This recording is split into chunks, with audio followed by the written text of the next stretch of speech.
Boa noite, professor. Boa noite. Paulo, escritor bíblico a quem eu muito admiro, escreve um aforismo: aprendi a estar contente em toda e qualquer situação. Ele conjuga o verbo aprender, né? E esse aprender do contentamento, da felicidade, eu acho que é um contraposto muito importante à inveja. Sem dúvida. Porque Paulo tem uma vantagem sobre mim enorme. Ambos somos carecas. Paulo sabia tecer redes, eu não. Mas Paulo tem uma vantagem enorme. Paulo acredita num sentido metafísico de tudo.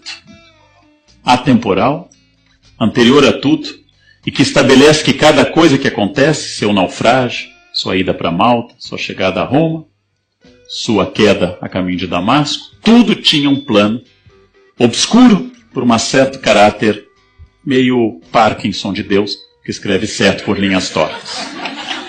Tudo tinha sentido, tudo tinha destino e tudo tinha vetor. E vou lhe dizer, mais uma vez reconhecendo, mais um espaço de inveja. Eu já disse isso para todos que me conhecem. Eu invejo genuinamente quem tem essa crença. E gostaria muitíssimo de tê-la. De que se hoje eu perder minha perna, estava no plano de Deus e vai ser melhor para mim. Se amanhã eu virar um favelado, isso é o melhor para o meu progresso. Se amanhã eu me descobrir portador de uma doença mortal, um aprendizado para caminhar para o eterno. E que tudo posso naquele que me fortalece. Eu gostaria de dizer essas coisas um pouco de caminhoneiro e um pouco sábias. Eu gostaria de dizer ao meu Deus, não que eu tenho grandes problemas, mas ao meu problema que eu tenho um grande Deus. Essa é boa, essa é ótima. Adoro essa. Essa é de caminhão. Essa é de caminhão. Eu acredito que, e agora sem nenhuma ironia, o que é raríssimo. Eu acredito que quem é portador de uma fé genuína, que acredita mesmo nisso, tem algo que é extraordinariamente notável. E é um privilégio sobre todas as pessoas. Imaginem, por exemplo, alguém que de cepa católica acredite-se portador de um anjo da guarda. Um personal angel. Alguém que está com você todo o tempo lhe protegendo. Dia e noite. Em todos os momentos, e segundo a crença católica, lhe acompanha ao purgatório.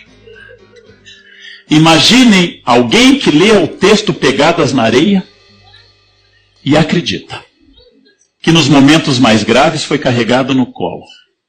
Esta é uma bênção absoluta. E eu digo isso sem nenhuma ironia. As pessoas que têm uma fé genuína, que acreditam que têm a força e enfrentam as adversidades de uma doença e de uma morte, é aquilo que diz meu colega Pondé, a diferença entre que um pensamento científico como o que eu pretendo, infelizmente não seca lágrimas, e o pensamento religioso seca. Se eu frequento um velório de uma pessoa que perdeu o filho, e eu vier com uma reflexão científica, eu só aumento a raiva. Seu filho era uma unidade de carbono, as unidades de carbono tendem a se decompor na Terra com o tempo. Inclusive a senhora também apodrecerá em breve, porque é científico. Nós somos seres limitados e todas as funções vitais tendem a entrar em colapso com o tempo. O seu só foi antes do tempo, mas vai acontecer com todos aqui. Agora durma bem, senhora. É provável que esta ideia científica agrade pouco, mas se eu disser, seu filho virou um anjo e foi chamado Deus porque Deus chama os bons primeiro. Seu filho está nos olhando e eu sinto a sua presença aqui. E ele está bem e descansado. E seu filho vai estar nos esperando num lugar perfeito onde não haverá dor, onde todos reencontraremos. Isto é poderosíssimo, sinceramente. Então Paulo tem aquela ideia de que tudo aconteceu. Ele caiu do cavalo porque alguém lhe disse, Saulo, Saulo, por que me persegue? E ficou cego. E ao bater a cabeça, ao cair do cavalo, ficou cego.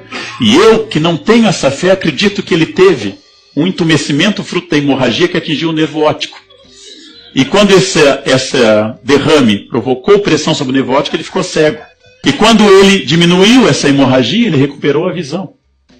E ele passou a pregar. E convicto enfrentou Pedro em Jerusalém sobre a necessidade de cumprir. E quando foi decapitado na porta hóstia, quando foi decapitado e sua cabeça pulou 3 vezes até se transformar numa fonte, onde hoje é a linda igreja de São Paulo fora El Mura, ele acreditou ter cumprido integralmente uma missão, que lhe deu sentido. Em todos os instantes. Então, quem tem esse tipo de convicção, gente, não escute o Leandro. Vá em busca dessa convicção. Se tiver outra notícia depois, me traga essa notícia e mande algo dizendo assim que estava certo. E de fato eu concordo com você. Paulo pode acreditar nisso. Tudo posso naquilo que me fortalece. Mas quem pode me enfrentar se eu tenho ao meu lado Deus? Que coisa pode ser ruim para quem tem Deus ao seu lado? Tudo tem sentido. Tudo tem sentido. O grande problema é que algumas pessoas, entre elas eu, não acreditamos nesse sentido. Este é um grande problema. É aquilo que o Evangelho vai chamar de birra, a luta contra o espírito, né? Pecado sem perdão, inclusive. Não? Em todo caso, como disseram a Voltaire quando estava prestes a morrer, Voltaire é mais um deísta do que um ateu, disseram a ele, seu confessor que nunca o havia confessado, disse: renuncia ao diabo, renuncia aos demônios.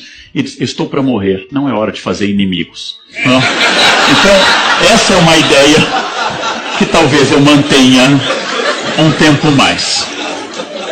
Agora, se na hora H bater medo, não tem problema, né? Tudo posso naquele que me fortalece. Tudo bem.